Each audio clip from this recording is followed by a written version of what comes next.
اور اللہ نے ہمیں حکم دیا سید الانبیاء سے جب تک محبت نہیں ہوگی تو میں اپنی محبت کو بھی تسلیم نہیں کروں گا۔ اے اللہ تو ہمیں بتا ہم نبی صلی اللہ علیہ وسلم سے تیرے حبیب سے محبت کے لیے ہم کیا کریں؟ اللہ نے ہمیں بتایا درود شریف کی کثرت کیا کرو، تو ہم درود شریف کی کثرت کے قائل ہیں۔ ہم نبی سے پوچھتے ہیں کہ آپ اللہ کے سفیر ہیں، یا رسول اللہ ہم آپ پہ درود کیسے پڑھیں؟ ہمارے نبی نے وہ بھی ہمیں بتا دیا، فرمایا جب دور ہو تو اللہم صلی علی محمد یہ والے درود پڑھا کرو، فرشتے مجھ تک پہنچا دیں گے، اور جب میری قبر پہ آ کے پڑھا کرو تو الصلاۃ والسلام علیک یا رسول اللہ، میں ڈائریکٹ تمہارے درود کو سن لیتا ہوں۔ تو ہمارے پاس اس بارے میں بھی ہدایات کیا ہیں؟ واضح ہدایات ہیں۔ اور درود پڑھنے سے عقیدہ توحید مضبوط ہوتا ہے۔ کیوں؟ درود اصل میں دعا ہے اللہ سے، کس کے لیے؟ پیغمبر کے لیے۔ اس میں اور عقیدہ بنتا ہے کہ بھائی پیغمبر بھی اللہ کی رحمت کے محتاج ہیں، تبھی تو ہمیں کہا جا رہا ہے پیغمبر کے لیے دعائیں مانگو۔ ہاں ہماری دعا کے محتاج نہیں ہے، اللہ نے تو ویسے بھی پیغمبر پہ رحم کرنا ہے، لیکن ہم انگلی کٹا کے اپنا نام شہیدوں میں لکھوا لیتے ہیں۔ تو ہمیں اللہ نے اپنے حبیب سے محبت کے اظہار کا یہ موقع دے دیا۔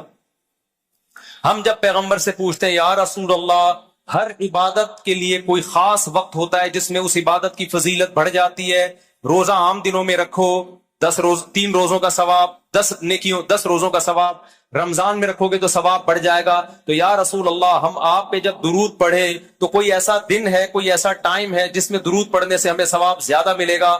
آپ صلی اللہ علیہ وسلم نے فرمایا ہاں جمعے کے دن درود پڑھنے کا ثواب، حدیث کا مفہوم ہے، عام دنوں سے زیادہ ہے۔ اس لیے ہمارے جتنے بھی اکابر ہیں وہ جمعے کے دن درود شریف کی کثرت کیا کرتے تھے۔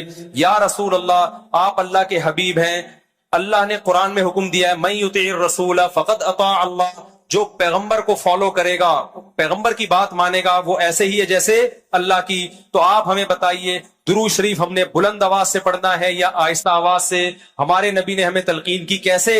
آہستہ آواز سے۔ یا رسول اللہ درود ہم نے انفرادی طور پہ پڑھنا ہے یا جتھے بنا کے پڑھنا ہے؟ آپ صلی اللہ علیہ وسلم نے فرمایا دیکھو آخر میں ایک جنتی فرقہ ہوگا، وہ ہوگا جس پر میں اور میرے صحابہ کا عمل۔ صحابہ نے جتھے بنا کے درود کی محفلیں نہیں لگائی ہیں، جس صحابی کو جہاں موقع ملا انہوں نے کثرت سے پیغمبر پر درود پڑھا۔ ہم نے اپنے اکابر کو دیکھا ہے، اپنے علماء کو دیکھا ہے، آج بھی بزرگان دین کو دیکھا ہے، کوئی مسجد کے اس کے کونے میں بیٹھ کے تسبیح ہاتھ میں لے کے درود شریف پڑھ رہا ہوگا، کوئی مسجد کے اس کونے میں بیٹھ کے۔ میرے شیخ اور اپنے علماء مشائخ کو میں نے دیکھا ہے جب مسجد نبی میں جاتے ہیں 2 گھنٹے، 1 گھنٹے، 2.5 3 گھنٹے، عصر سے مغرب تک کا پورا ٹائم پیغمبر صلی اللہ علیہ وسلم کے روضہ رسول کے نبی کے روضے کے قریب سارا ٹائم درود شریف میں گزار دیتے ہیں۔ یہ وہ طریقہ ہے جو پیغمبر سے محبت کا اظہار کا اللہ نے آپ کو بتایا ہے۔ اے اللہ ہم اور کس طرح سے آپ سے محبت کا اظہار کر سکتے ہیں؟ اللہ نے فرمایا کہ جو پیغمبر سے محبت کرنا چاہتا ہے اسے پیغمبر کے اخلاق اور عادات اپنی زندگی میں لانے پڑیں گے۔ ہمارے پیغمبر صلی اللہ علیہ وسلم جب رات کو تہجد کے لیے اٹھتے تھے تو اس کا خیال کیا کرتے تھے کسی کی آنکھ نہ کھلے۔ جب رات کے وقت آپ گھر میں تشریف لاتے اتنا آہستہ آواز سے سلام کرتے کہ جو جاگ رہا ہے وہ جواب دے دے، جو سو رہا ہے اس کی آنکھ نہ کھلے۔ لیکن ہم پیغمبر سے محبت کا اظہار کیسے کرتے ہیں؟ موبائلوں کے سگنل کیا ہو گئے؟ بند۔ یہ محبت کا اظہار کا کیا ہے؟ اتنے بڑے بڑے جلوس، ناچ گانے اور جو میوزک، موسیقی اور تھرکنا اور پھڑکنا اور روڈ بلاک کر دینا، سیکیورٹی کے مسائل کا کھڑا ہو جانا گورنمنٹ کے لیے، اور کس قدر لوگوں کو تکلیف اور اذیت پہنچنا۔ تو یہ پیغمبر صلی اللہ علیہ وسلم کی سیرت بولو نہیں ہے۔ یا رسول اللہ ہم آپ سے محبت کے اظہار کے لیے کون سا حلوہ پکا سکتے ہیں؟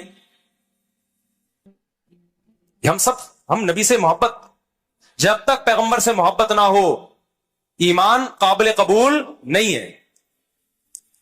لیکن محبت کا انداز وہ ہوگا جو اللہ کے رسول نے بتایا ہے۔ یا رسول اللہ ہم آپ کی یاد میں کون سا حلوہ پکائیں، کتنی بریانی کی دیگیں آپ کی یاد میں؟ نبی نے فرمایا جو مجھے یاد رکھنا چاہتا ہے وہ روزے رکھے، کیونکہ نبی صلی اللہ علیہ وسلم نے فرمایا، بخاری مسلم کی حدیث، بدترین برتن جو بھر جائے وہ انسان کا پیٹ ہے۔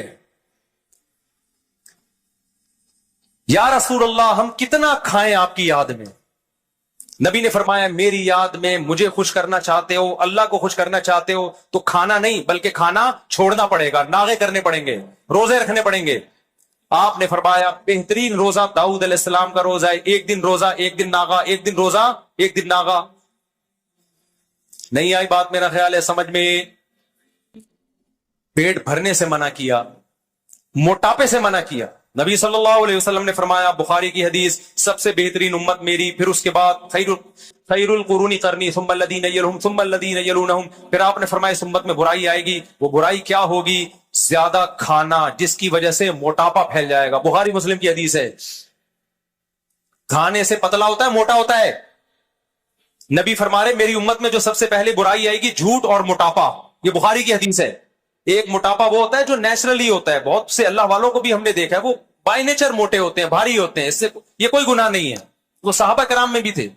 یہاں اس موٹاپے کی برائی بیان ہو رہی ہے جو حلوے مانڈے کھانے کی وجہ سے, چاہے 11ویں شریف کے نام پہ کھاؤ چاہے 12ویں شریف کے نام پہ نہ کھاؤ, جب کھاؤ گے اس سے خدا خوش نہیں ہوگا. کھانے سے پرہیز کرو گے تو خدا کیا ہوگا؟ خوش ہوگا.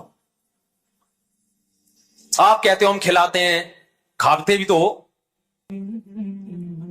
اور جن کو کھلا رہے ہو وہ کون سا وہ لوگ ہیں جن کو 2 وقت کا کھانا نہیں ملا؟ وہ 6 محفلوں کے کھانے 11ویں پھوڑ کے آئے ہوئے ہوتے ہیں آپ کے پاس. ہم فراق یار میں گھل گھل کے ہاتھی ہو گئے, اتنے گھلے رستم کے ساتھی ہو گئے. یار کا فراق, یار کی جدائی, اس میں گھل گھل کے عاشق موٹا ہوتا ہے کہ دبلا ہوتا ہے؟ بولو نا, دبلا ہوتا ہے. لیکن شاعر کہہ رہا ہے آج کا جو عاشق ہے وہ یار کی جدائی میں گھل گھل کے ہاتھی ہو رہا ہے, بجائے پتلے ہونے کے کیا ہو رہا ہے؟ موٹا ہو رہا ہے. اتنا گھلتا ہے کہ رستم پہلوان کا ساتھی بن جاتا ہے. اسلام میں بھوکا رہنا سنت ہے, پھوڑنا پھاڑنا کھانا پینا یہ سنت نہیں ہے. 40 دن نبی کے گھر میں چولہا نہیں جلا, اور اگر آپ کھاتے ہو کھاؤ, مذہب کا لیبل مت لگاؤ اس پہ.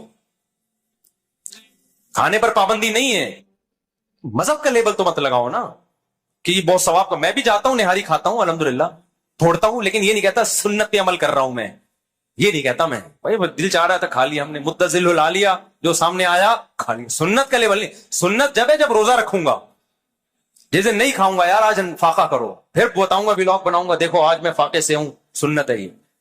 پھوڑنے پھاڑنے کے بھی ولاگ ہم بناتے ہیں بس نہاری کے فضائل سنانے کے لیے, اتنی مزے کی سنت سمجھ کے نہیں پھوڑتے. آپ آج ہماری سوسائٹی کھانے کو مذہب سمجھنا شروع کر دیا ہے.